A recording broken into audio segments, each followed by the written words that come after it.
Саламатсыңарбы балдар? Бүгүн биз келгиле бирге жомок окуйбуз түрмөгүндө. Балдар менен чогуу жомок окуйбуз. Бизге өтө таланттуу балдар мейманга келди. Биз менен чогуу болгула. Машак деген жомок окуйбуз. Машак эмне билесиңерби балдар? Билесиңби? Айтчы. Машак бул буудайдын орулуп туруп алпагы. Машак бул буудайдын, арпанын, жүгөрүнүн дандарын айтабыз. Эми машак деген жомогубузду баштайлы. Машакты бир эле адамдар эмес, курт, кумуска, жаныбарлар дагы жешет. Илгери чымын жана куюн деген эки бала чычкан жашаптыр. Алар менен кошо кулак тундурган, үнү ачуу, заңкылдак деген аты бар короз жашаптыр. Чычкандар оюндан бөлөктү билбей, өтө шок болушуптур. Короз болсо таң аткандан күн батканча мээнет кылып, аябай эмгек кылган, эмгекчил болчу. Күндөрдүн биринде короз короо шыпырып жүрүп, билдиңерби балдар? Короз короо дагы шыпырат экен эле. Короз короо шыпырып жүрүп, машак таап алыптыр. Анан чымын, куюн деп баягы эки чычканды чакырат экен. Алар карагылачы эмне таап алдым? Мен силерге ушундай машак таап алдым дейт. Келгиле, ким мунун данын чыгарат дейт. Антсе болсо куюн деген бала чычкан мен эмес. Берки бала чычкан дагы мен дагы данын чыгарбайм дейт. Анан короз өзү дандарын чыгарып бүтүп, дагы баягы эки чычканды чакырат. Чымын менен коён чуркап келип, мына көрдүңөрбү балдар? Мен данды чыгарып койдум. Эми тегирменге тарттыруу керек муну дейт. Эмиңер барып тегирменге тарттырып келесиңер десе, чычкандар жалкоолонуп мен эмес деп качканда короз өзү мүшөктү жонуна артып алып, тегирменди көздөй жөнөйт экен.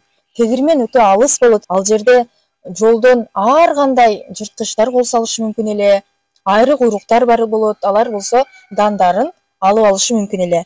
Короз корксо дагы дем алып отуруп, акыры тегирменге жетип, унт тарттырып келет. Анан унт тарттырып келип короз болсо баягы эки бала чычканды чакырат. Чымын, куюн, кайдасыңар? Келгиле, мен унт тарттырып келдим десе, баягы эки чычкан пайда боло калышып айтат экен.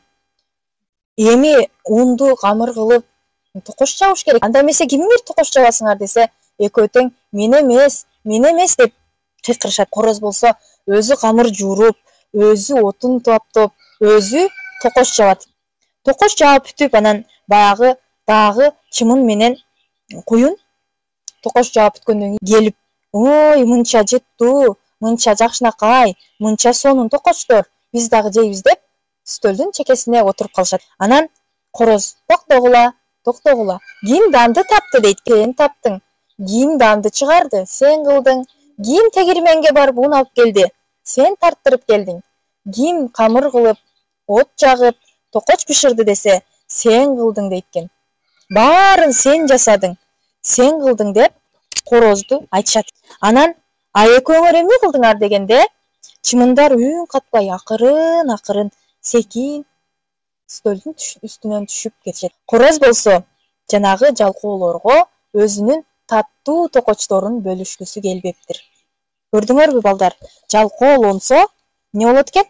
Жалкоолордун даны дагы таттуу эмесе, жалкоонун жаны эле таттуу. Алар жалкоолонуп, иштен качып атып, токочу жок калыптыр.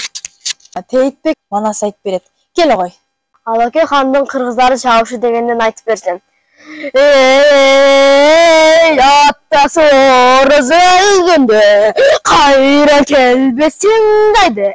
Кайра киши көргөндө калын жаткан кыргыздын келиге оогун кайратып, келдин кызын ыйлатып, алуке деген хан чыгып, айбатынан жан чыгып, кайшайтар жан калбай, кайшайт чыгарга, кайшытынан калбай, ал эмне кызчы болоду, андаки мындай болобу, кайшайсылап койгондой кызыл канга боёду, камактаман жужурт, камсалуу алды, ожоклоң боор, бешкөкүлдү кыз алды, талдын баары сулаттың, ой, маңдай жазды бош, бар боюнда тураттыш, кошкордун кош кирпи, кыркы канча көрсөтүк, жалагы жаркабак, жагы жазы экусун, элти калын көзүңдө абназы көрүнөт, кимге көрөт жактыш, акасы кең бөлүтүш, айбатка тузар күч, түнчөсү көрүнөт, жолбош моюн жоон билет, бөрү кулак жол бүтөш, башкача түрү бар экен,